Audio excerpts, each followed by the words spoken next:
Thanks for joining us on Atlanta News First Plus. Today marks 1 year since Laken Riley was murdered. She was a nursing student killed on the UGA campus. And ever since that tragedy, the University of Georgia has made several significant security upgrades.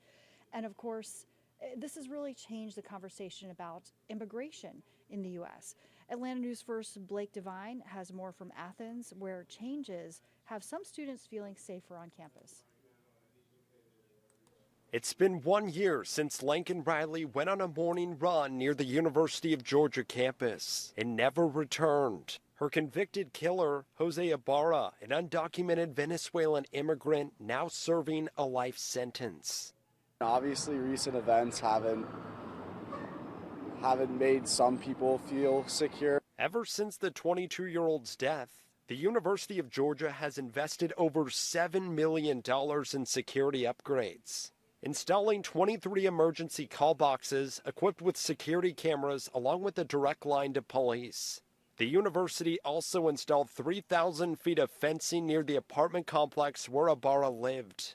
Additionally, they hired 12 safety ambassadors, increased the campus police force by 21%, improved lighting, and added more license plate readers throughout campus. And I've seen a lot more bicycle cops, which has definitely made me feel a lot better about things, being a young girl that walks by herself at times. We've talked to several students here on UGA's campus who say they've seen these safety improvements as it helps them feel safe. I feel pretty safe, yes. Although others believe more can be done. Cameras, I don't know if that makes me feel much safer. I don't know. I guess like retroactively that might assist, but in terms of like preventing crime, I don't know if that makes me feel much safer. UGA is also investing an additional $1.7 million in security upgrades, which will pay for 50 new emergency call stations. Reporting in Athens, Blake Devine, Atlanta News First.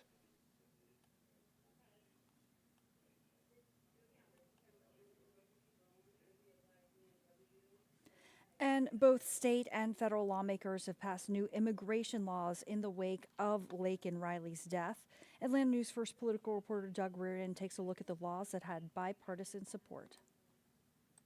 The bill here at the State House didn't get a lot of attention in the year before Riley's death, but less than 1 month after the 22-year-old nursing student was killed, the bill passed here. There's also now a federal law carried by a Georgia congressman that bears Riley's name.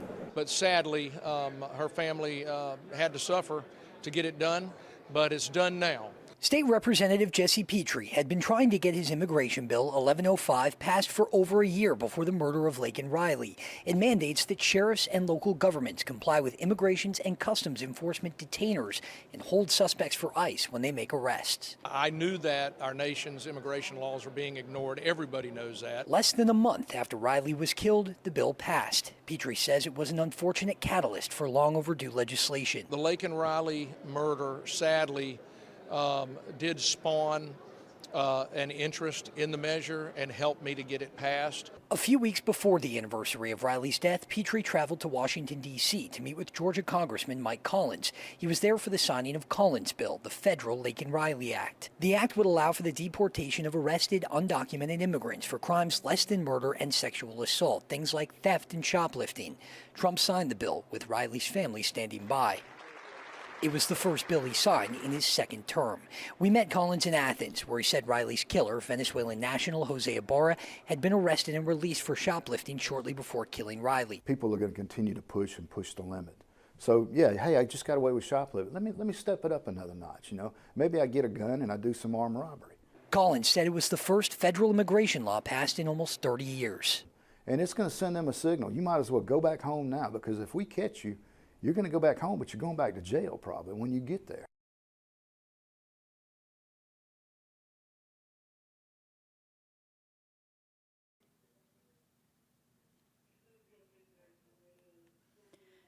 And also making headlines, one of Metro Atlanta's top law enforcement leaders now saying she was forced out of her job. Atlanta News First senior reporter Patrick Quinn spoke with DeKalb County's former police chief, who held nothing back about her sudden departure.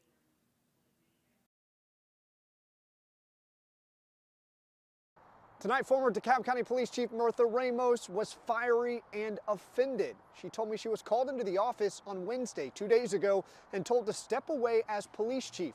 She said she was then given 21 days to resign or be fired. She resigned.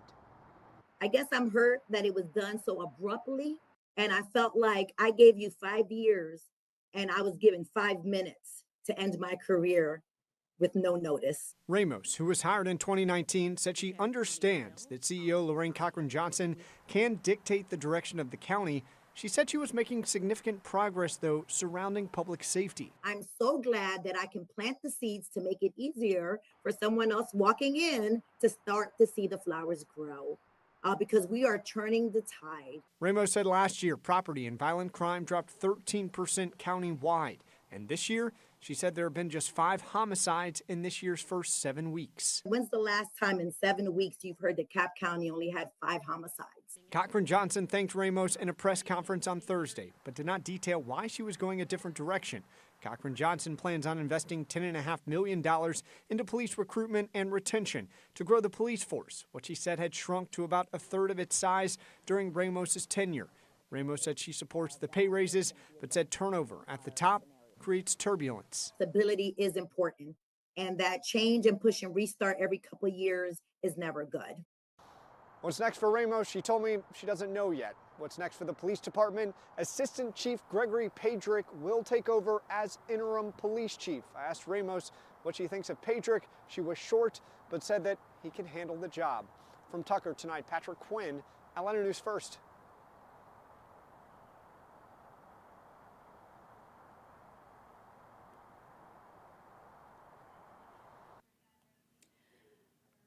Well, the Ringling Brothers Barnum and Bailey Circus back in Georgia after closing for 8 years. The show moves to Gwinnett County this weekend, or has moved, I should say, after a week in Atlanta. Atlanta News First reporter Josh Skinner stopped by a practice at Gas South Arena in Duluth yesterday to learn how the circus is making its comeback. Nearly 8 years after closing due to low attendance and concerns about how it used animals, Ringling Brothers and Barnum and Bailey Circus is back. It is just an exhilaration like no other. Skylar Miser has the circus in her blood. Both her parents were human rockets. I was at the very last show, and I remember watching with my parents and just bawling my eyes out. Now touring through Gas South Arena in Duluth, Miser has taken up the family tradition. Any other kind of roller coasters or skydiving just seems boring to me now.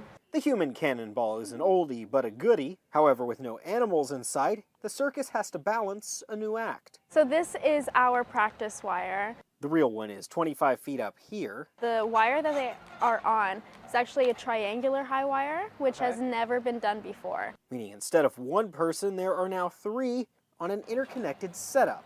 Unreal. Isn't that just insane? It's all more human-centric and arguably even more nerve-wracking. He's gonna get on that. Yeah. AJ Anaya was my guide through Rollabola. He's shifting his weight little by little so it rotates.